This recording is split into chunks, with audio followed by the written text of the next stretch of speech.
SIR விவகாரம் தொடர்பாக சிவகங்கையில் மாவட்ட ஆட்சியரிடம் சரமாரி கேள்வி எழுப்பப்பட்டிருக்கிறது. நாதாக்கா ஏஜென்ட் ரமேஷிடம் மாவட்ட ஆட்சியர் பதில் கேள்வி எழுப்பியதை அடுத்து அங்கு வாக்குவாதமாகி அது பரபரப்பான சூழல் ஏற்பட்டிருக்கிறது. அது தொடர்பான காட்சிகளை பார்த்து வருகிறோம். தவறை சரி செய்து தருவதாக கூறிய மாவட்ட ஆட்சியரிடம் தவறு எவ்வாறு நிகழ்ந்தது என அவர்கள் கேள்வி எழுப்பியிருக்கிறார்கள். என்ன நடந்தது என்பது குறித்தான முழுமையான விவரங்களோடு இணைகிறார் எம்முடைய செய்தியாளர் ஃபருக். வணக்கம். சிவகங்கையில் உயிரோடு இருக்கும் போதே இறந்து விட்டதாக கூறி எஸ்ஐஆர் லிஸ்ட் வெளியாகி இருக்கு. எப்படி தவறு நடந்தது அப்படின்னு அங்க கேள்வி எழுப்பியிருக்காங்க. என்ன நடந்தது? முழுமையான விவரங்களை வழங்கலாம்.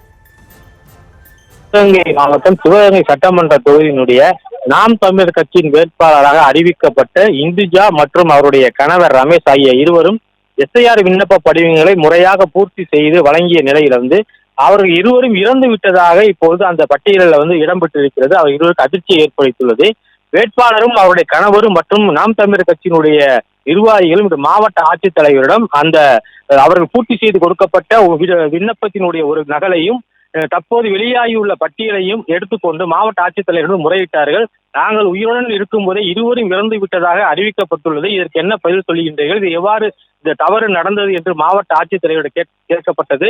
மாவட்ட ஆட்சித்தலைவர் வேறொரு நிகழ்ச்சியில் கலந்து கொள்வதற்காக கூட்டரங்கை விட்டு வெளியில் வந்தபோது நாம் தமிழர் கட்சியினுடைய வேட்பாளருடைய கணவருக்கும் மாவட்ட ஆட்சித்தலைவருக்கும் கேள்வியிலே ஒரு வாக்குவாதமாக முற்றியது.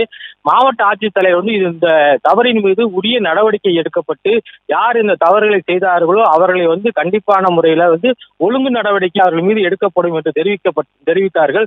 இருந்த போது அந்த கட்சி நிர்வாகிகள் மாவட்ட ஆட்சித்தலைவரிடம் இது போன்ற தவறு உயிரோடு இருக்கும் போதே இறந்ததாக அறிவிக்கப்பட்டுள்ளது. இதுபோல் எத்தனை லட்சம் வாக்காளர்களுக்கு இது போல் நடக்கிறது என்பதையும் நீங்க முறையான அலுவலர்களை வைத்து இந்த எஸ்ஐஆர் படிவத்தை பூர்த்தி செய்யும் பணியை செய்யவில்லை என்று குற்றம் சாட்டினார்கள். இருந்தபோது வாக்குவாதம் முற்றியதால் மாவட்ட ஆட்சித்தலைவர் உடனடியாக அங்கிருந்து வெளியிலே கிளம்பி சென்றார். இந்துஜா என்பவர் மாநில மகளிர் பாசறையினுடைய ஒருங்கிணைப்பாளராக நாம் தமிழர் கட்சியில் இருந்து வருகிறார்.